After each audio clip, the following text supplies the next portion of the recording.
ഇരുളടഞ്ഞ ഒരു മുറിയിൽ നിശബ്ദമായിരിക്കുന്ന ഒരാളുടെ ഉള്ളിൽ നടക്കുന്നത് ഒരു വലിയ സ്ഫോടനമാണ്.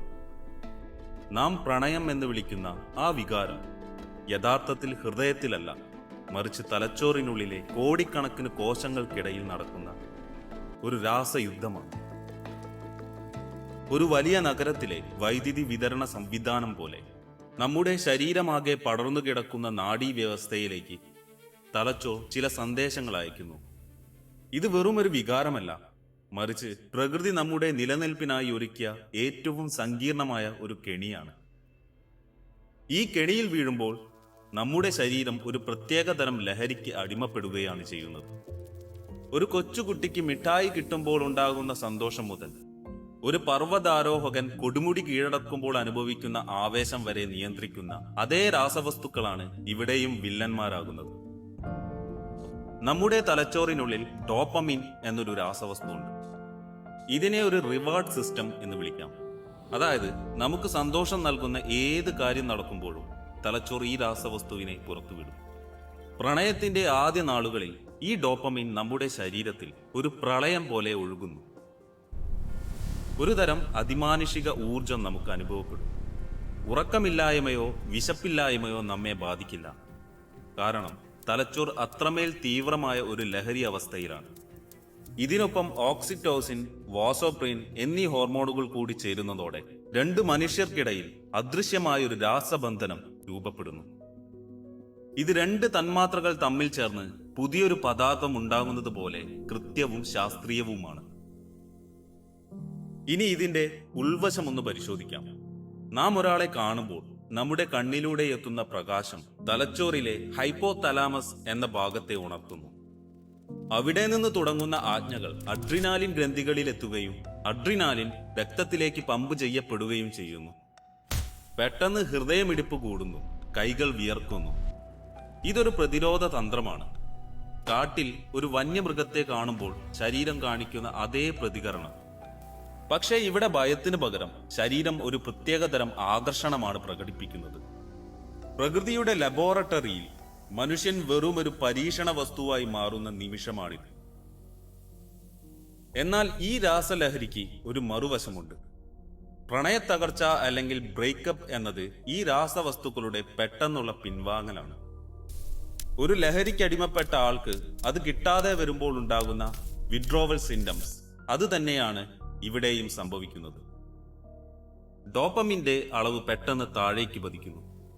പകരം കോർട്ടിസോൾ എന്ന സ്ട്രെസ് ഹോർമോൺ ശരീരം മുഴുവൻ നിറയുന്നു. ഇതൊരു വിഷം പോലെയാണ് പ്രവർത്തിക്കുന്നത്. ഈ സമയത്ത് തലച്ചോറിലെ വേദന തിരിച്ചറിയുന്ന ഭാഗങ്ങൾ ഉണരുന്നു. ശാരീരികമായി ഒരു മുറിവോ ഒടിവോ ഉണ്ടാകുമ്പോൾ അനുഭവപ്പെടുന്ന അതേ വേദന തലച്ചോർ രേഖപ്പെടുത്തുന്നു. അതുകൊണ്ടാണ് ബ്രേക്കപ്പ് സമയത്ത് നെഞ്ചിൽ കല്ല് വെച്ചതുപോലെയോ ശരീരം തളരുന്നത് പോലെയോ നമുക്ക് തോന്നുന്നത്. ഇത് മനസ്സിന്റെ തോന്നലല്ല, മറിച്ച് നാഡീവ്യൂഹങ്ങൾ നൽകുന്ന യഥാർത്ഥ വേദനയാണ്. ഒരു തന്മാത്രയുടെ ഗണന മാറുമ്പോൾ അതിന്റെ ഗുണങ്ങൾ മാറുന്നത് പോലെ ഈ ഹോർമോൺ വ്യതിയാനങ്ങൾ മനുഷ്യന്റെ ചിന്താഗതിയെയും പെരുമാറ്റത്തെയും മാറ്റുന്നു. പ്രണയത്തിലായിരിക്കുമ്പോൾ നമ്മുടെ തലച്ചോറിലെ പ്രീ ഫ്രോണ്ടൽ കോർട്ടക്സ് എന്ന യുക്തിപരമായി ചിന്തിക്കുന്ന ഭാഗം താൽക്കാലികമായി വിശ്രമത്തിലായിരിക്കും. അതുകൊണ്ടാണ് പ്രണയിക്കുന്നവർ പലപ്പോഴും വിഡ്ഢിത്തങ്ങൾ ചെയ്യുന്നത്. എന്നാൽ ബ്രേക്കപ്പിന് ശേഷം ഈ യുക്തി തിരികെ വരാൻ ശ്രമിക്കുമ്പോൾ ഉള്ളിലെ രാസവസ്തുക്കൾ അതിനെ തടയുന്നു. ഇതൊരു വലിയ യുദ്ധമാണ്. ഉള്ളിലെ കോശങ്ങൾ പഴയ ലഹരിക്കായി ദാഹിക്കുന്നു, പക്ഷേ യാഥാർത്ഥ്യം അതിനെ നിഷേധിക്കുന്നു. ഈ അവസ്ഥയെ ശാസ്ത്രീയമായി ലിംബിക് സിസ്റ്റത്തിന്റെ തകർച്ച എന്ന് വിളിക്കാം. ഭൗതിക ശാസ്ത്രത്തിലെ ഒരു നിയമം പോലെയാണ് ഇതും. എനർജി ഒരു രൂപത്തിൽ നിന്ന് മറ്റൊരു രൂപത്തിലേക്ക് മാറുന്നു. പ്രണയം എന്ന ഊർജം വേദനയായി മാറുന്നു എന്ന് മാത്രം. ഇവിടെ ഹൃദയത്തിന് തകരാറുകളൊന്നുമില്ല. അത് വെറും ഒരു പമ്പ് മാത്രമായി തുടരുന്നു. എല്ലാ കളികളും നടക്കുന്നത് തലയ്ക്കുള്ളിലെ ആ ഇരുണ്ട അറയിലാണ്. നാം പ്രണയമെന്ന് വിളിക്കുന്നതിനെ സയന്റിസ്റ്റ് ബയോളജിക്കൽ ഡ്രൈവ് എന്ന് വിളിക്കും. വിശപ്പും ദാഹവും പോലെ ശരീരത്തിന്റെ ഒരു ആവശ്യം. ജീവൻ നിലനിർത്താനും വംശവർദ്ധനവിനുമായി പരിണാമം നമുക്ക് നൽകിയ ഒരു ടൂൾ. ഈ ടൂൾ ഉപയോഗിക്കുമ്പോൾ നമുക്ക് സന്തോഷം കിട്ടുന്നു, ഇത് നഷ്ടപ്പെടുമ്പോൾ ശരീരം ഒരു അപായ സൂചന നൽകുന്നു. ഈ പ്രപഞ്ചത്തിന്റെ എല്ലാ പ്രതിഭാസങ്ങളും ചില സമവാക്യങ്ങളിൽ ഒതുക്കാൻ സാധിക്കും. പ്രണയത്തെയും ഒരു ഇക്വേഷനായി കാണാം. നമ്മുടെ ഉള്ളിലെ രാസവസ്തുക്കളുടെ അളവും പരിസ്ഥിതിയും ചേരുമ്പോൾ ഉണ്ടാകുന്ന ഒരു റിസൾട്ട്. പക്ഷേ ഈ സമവാക്യം അത്ര ലളിതമല്ല. ഇതിൽ കോടിക്കണക്കിന് വേരിയബിൾസ് ഉണ്ട്. ഓരോ മനുഷ്യന്റെയും DNA ഘടനയും അനുഭവങ്ങളും ഇതിനെ സ്വാധീനിക്കുന്നു. നക്ഷത്രങ്ങൾ ജനിക്കുന്നതും മരിക്കുന്നതും പോലെ തന്നെയാണ് ഈ പ്രക്രിയയും. ഒരു നക്ഷത്രം മരിക്കുമ്പോൾ അത് വലിയൊരു സ്ഫോടനത്തിലൂടെ പുതിയ മൂലകങ്ങൾ സൃഷ്ടിക്കുന്നു. അതുപോലെ ഒരു ബന്ധം തകരുമ്പോൾ ഉണ്ടാകുന്ന ആ വേദനയും സമ്മർദ്ദവും മനുഷ്യന്റെ തലച്ചോറിനെ കൂടുതൽ കരുത്തുള്ളതാക്കി മാറ്റുന്നു. നമ്മൾ കരുതുന്നത് നമ്മൾ നമ്മുടെ വികാരങ്ങളെ നിയന്ത്രിക്കുന്നു എന്നാണ്.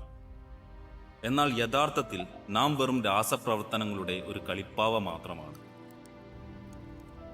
ഈ വിശാലമായ പ്രപഞ്ചത്തിൽ ആകാശഗംഗയിലെ ഒരു ചെറിയ ഗ്രഹത്തിലിരുന്ന് നാം അനുഭവിക്കുന്ന ഈ വലിയ വികാരം കേവലം ഏതാനും മില്ലിഗ്രാം ദ്രാവകത്തിന്റെ വ്യതിയാനം മാത്രമാണെന്ന് ചിന്തിക്കുന്നത് അതിശയിപ്പിക്കുന്നതാണ്. പ്രകൃതി നമ്മെ കൊണ്ട് ചെയ്യിക്കാൻ ആഗ്രഹിക്കുന്ന കാര്യങ്ങൾക്കായി അവൾ നമുക്ക് നൽകുന്ന കൈക്കൂലിയാണ് ഓരോ പ്രണയവും.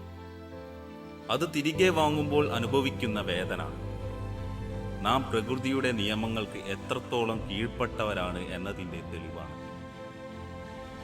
അവസാനം ഈ രാസയുദ്ധമെല്ലാം അവസാനിക്കുമ്പോൾ തലച്ചോറ് സാവധാനം പഴയ അവസ്ഥയിലേക്ക് തിരിച്ചു വരുന്നു. കോർട്ടിസോൾ കുറയുകയും യുക്തി തിരികെ വരികയും ചെയ്യുന്നു. നമ്മൾ അതിനെ മറവി എന്ന് വിളിക്കുമ്പോൾ ശാസ്ത്രം അതിനെ ന്യൂറൽ റീവയറിംഗ് എന്നാണ് വിളിക്കുന്നത്. അങ്ങനെ തലച്ചോർ പുതിയ പാതകൾ കണ്ടെത്തുന്നു, പുതിയ രാസബന്ധങ്ങൾക്കായി സ്വയം തയ്യാറെടുക്കുന്നു. ഈ പ്രപഞ്ചത്തിൽ ഒന്നും സ്ഥിരമല്ല എന്ന വലിയ സത്യം നമ്മുടെ ഓരോ കോശത്തിലും എഴുതപ്പെട്ടിട്ടുണ്ട്. നാം പ്രണയിക്കുന്നതും വേദനിക്കുന്നതും വെറുമൊരു യാദൃശ്ചികതയല്ല, മറിച്ച് കോടിക്കണക്കിന് വർഷങ്ങളായി പ്രകൃതി ആവർത്തിച്ചുകൊണ്ടിരിക്കുന്ന ഒരു ശാസ്ത്രീയ കൽപ്പനയാണ്.